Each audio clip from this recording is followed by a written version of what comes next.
Assalamualaikum warahmatullahi wabarakatuh.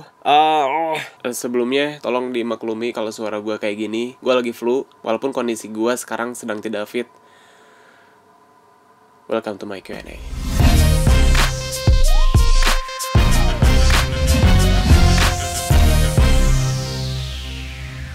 Kali ini gue lagi ada di sebuah tempat yang sangat amat keren sekali. Boom. Damn. Gila, ini keren banget sih, sumpah konsepnya bagus. Tapi gue gak akan kasih tahu ya ini di mana karena gue gak di endorse, malas ngapain. Oke, kita lanjut. Dan di video kali ini gue akan jawab beberapa pertanyaan kalian yang kalian tanyakan di postingan ini. Tapi sebelumnya gue mau minta maaf. Harusnya gue jawab dari waktu itu. Gue udah beberapa kali syuting untuk Q&A ini. Gue ngerasa kayak aduh, ini kurang. Kemarin terakhir gue syuting lagi untuk Q&A ini, kerasa kayak kurang aja gitu, kurang bagus untuk sebuah Q&A. Padahal kan kalau misalkan bikin Q&A simple juga sebenarnya. Tapi ya gak tahu, gue gak mau aja uploadnya gitu. Mudah-mudahan video ini bener dan akan gue upload. Oke, kita langsung lanjut aja ke pertanyaan yang pertama. Gue mulai ngedit sejak gue masuk kuliah. Jadi waktu itu kenapa gue suka ngedit? Karena gue ikutan organisasi namanya Barudak Seni Komputer. Karena pas pertama gue masuk kuliah juga gue dapet tugas editing video. Jadi ya dari situ gue coba-coba dan explore lebih jauh lagi soal video, soal editing video, dan udah mulai suka aja dari situ. Kalau ditanya masalah penghasilan, gue gak bisa bilang nominalnya, cuman cukup lah untuk kehidupan gue sehari-hari. Oke, banyak yang nanya soal perbandingan kamera ke gua, kamera A atau B bagusan yang mana. Sejujurnya gua gak tahu sama sekali, karena gua belum pernah nyoba kamera itu. Kalau misalkan kalian membandingkan kamera yang gua punya, mungkin gua bisa jawab. Kalau Lumix G7 sama M10, gua belum tahu karena gua belum pernah nyoba juga yang M10-nya. Tapi selama ini gua pakai Lumix G7, lumayan bagus untuk produksi YouTube dan untuk project skala kecil itu lumayan bagus. Tapi gua belum pernah coba yang Canon M10-nya. Kalau kalian mau ngebandingin kamera sesuai dengan kebutuhan kalian, itu bisa kalian lihat di website ini. Nah, di website ini kalian bisa compare kamera A dan kamera B. Misalkan pilihan kamera A kalian ini, kamera B kalian ini. Kalian bisa lihat juga spesifikasi dari kedua kamera tersebut, dan kalian bisa menentukan kamera mana yang sesuai dengan kebutuhan kalian. Jadi, tolong catat website ini, baik-baik ingat, harus kalian catat. Biar suatu saat ketika kalian mau beli kamera dan kalian galau mau beli kamera A atau kamera B, kalian bisa tahu perbandingannya di sana dan bisa menyesuaikan dengan kebutuhan kalian.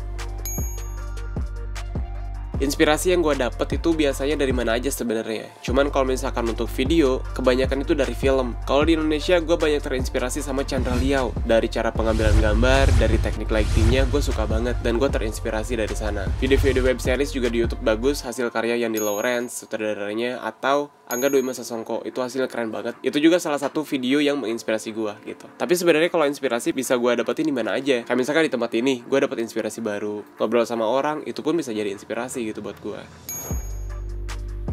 Pertama kali gue ngerekam itu gue pakai webcam laptop, dan gue juga sempet pakai HP. Ada beberapa video sih sebenarnya yang gue shoot pakai HP, tapi udah gue take down dari YouTube karena gue ngerasa itu jelek banget.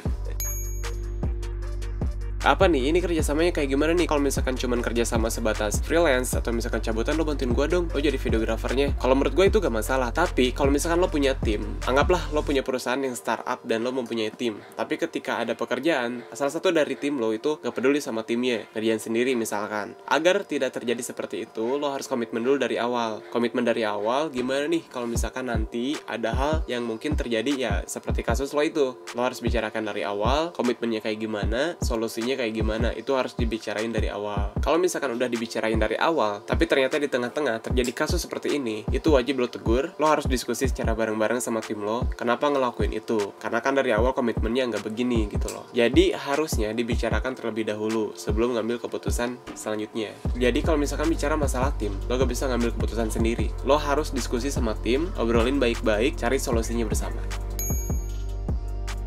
Untuk kalian yang suka curi video terus kalian upload ke YouTube atau misalkan ke sosmed kalian masing-masing, itu nggak baik. Itu pendapat gue, itu nggak baik. Karena gue juga pernah mengalami hal seperti itu. Video-video gue yang di Instagram itu banyak di-re-upload sama orang. Kalau misalkan yang uploadnya itu mencantumkan kredit sih gue gak masalah. Kayak misalkan video by Instagram gue, itu gak masalah guys kalau kayak gitu. Kalau menurut gue ya, cuman gak tahu kalau menurut orang lain. Cuman yang jadi permasalahannya adalah banyak juga yang upload video gue tanpa mencantumkan kredit. Itu yang gue gak suka gitu. Men, lo gak bisa menghargain apa? Gue tuh bikin video tuh gak semudah yang lo pikir. Gue harus meluangkan waktu untuk bikin video, menguras tenaga, pikiran juga ketika editing. Nggak gampang gitu. Sempet tuh waktu itu ada yang re-upload video gue di Instagram, dan dia kasih caption, menerima jasa editing video dan shoot video, hubungi ke WA sekian. Itu video gue, bro. Ya walaupun misalkan dia dapat kerjaan, tapi kan itu gak berkah juga gitu, bro. Walaupun orang lain gak akan ada yang tahu misalkan, tapi kan Tuhan selalu tahu.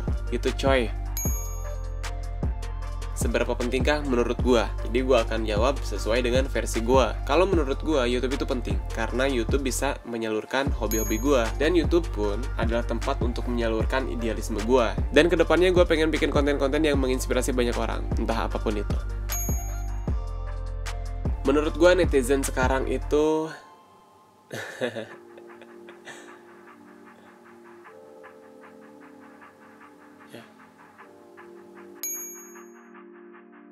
kalau gue sih lebih pilih casual karena itu lebih simpel gitu. Gue suka yang simple, men, gak suka yang ribet.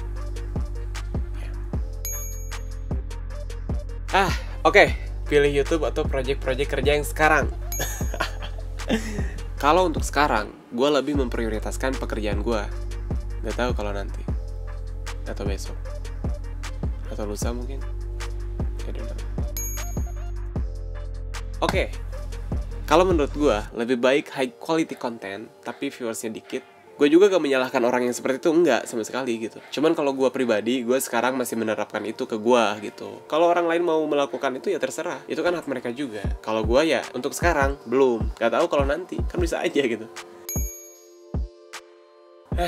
Gimana ya, gue harus jujur, tapi kalau Rihanna nonton ini pasti dia gak nerima. Cara dapetin Rihanna ya, lo harus punya skill yang bagus, badan lo harus wangi, rambut lo harus selalu rapi. Yang terakhir, lo harus keren. Ya karena apa ya, mungkin Rihanna memandang gue dari sisi lain gitu. Kalau dari muka kan sebenarnya itu relatif ya. Mungkin dia ngelihat gue ganteng, ya gak tahu juga gitu. Next question.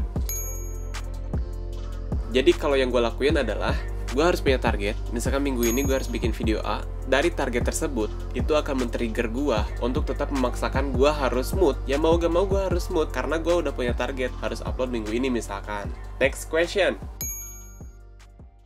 Orang yang paling berpengaruh di hidup gue adalah yang pastinya orang tua. Itu yang pasti berpengaruh banget di hidup gue. Teman-teman gue, Mas Fatul, Opik, tanpa bantuan mereka, tanpa kenal sama mereka, gue gak akan bisa kayak sekarang. Aduh, gila sedih gue.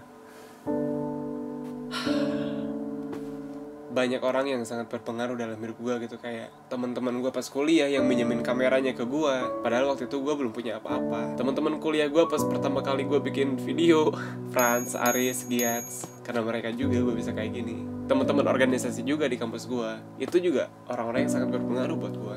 Banyak guys, orang yang sangat berpengaruh dalam hidup gue. Seriously, gue sedih sekarang, gue pengen nangis. Banyak, dan gue gak akan lupa sama orang-orang itu. Dan kalian juga orang yang berpengaruh buat gue. Kalian yang udah subscribe gue, yang suka nonton video ini, yang suka kasih komentar, kasih like, share. Kalian sangat berpengaruh buat gue guys. Thank you buat kalian semua yang udah support gue dari dulu sampai sekarang. Gue gak akan pernah lupa. Oke, cara biar hobi videografi ngasilin duit tapi lagi kuliah. Gue pun sama, waktu itu gue lagi kuliah juga, tapi hobi gue videografi. Dan dari situ ya ngasilin duit juga sebenarnya. Gue sering dipanggil sama teman-teman gue untuk ngebantuin, entah itu nge-shoot event. Ya intinya pasti ngasilin duit guys. Hobi itu pasti ngasilin duit sih kalau menurut gue, apapun itu. Lo hobi bicara, lo bisa ngasilin duit dari bicara. Jadi penyiar radio. Lo punya hobi naik motor atau misalkan balap, itu pun bisa ngasilin duit. Bahkan lo hobi main game aja itu bisa ngasilin duit kan. Jadi kalau menurut gue, terus jalanin hobi lo, tapi jangan tinggalkan tanggung jawab lo. Misalkan lo lagi kuliah, ya lo harus jalan dua-duanya. Gimana caranya itu semua tetap balance. Passion, ku buat action agar kelak jadi legend. Bukan penyanyi, tapi semua bilang aku icon. Tak perlu dioles, aku panas macam balsam buat karya idealis man. Sejujurnya pernah, ya namanya juga manusia pasti punya dilema ya, antara memilih A atau B, atau jalan dua-duanya. Itu sering banget guys. Tapi ya waktu itu gue jalanin hobi gue, dan jalanin kuliahnya juga gitu. Gue gak memilih salah satu, tapi ketika gue lulus kuliah, karena itu pertanggung jawaban gue sama orang tua, sama kakak gue, sama keluarga gitu intinya. Jadi gue harus mempertanggungjawabkan itu. Dan setelah lulus kuliah, di situ baru gue menentukan apa yang mau gue pilih untuk jalan hidup gue. Dan gue memilih untuk jalan ini, videografi. Tips body goals dan muka mulus. Ini lu nanya ke gua atau ke siapa ya? Kayaknya lu salah pertanyaan deh. Soalnya gua gak ngerasa muka gua mulus. Enggak. Body goals enggak juga, men. Gua tuh krempeng. Gila, gua tuh kurus. Jadi kalau ditanya soal itu ya gua pun belum goals untuk bodinya gitu. Enggak. Itu pertanyaan yang... Oke guys, mungkin itu aja untuk video kali ini. Dan I'm so sorry karena gua telat banget buat upload video ini. Mudah-mudahan video ini menjawab pertanyaan-pertanyaan kalian. Sampai jumpa di video selanjutnya. Bye.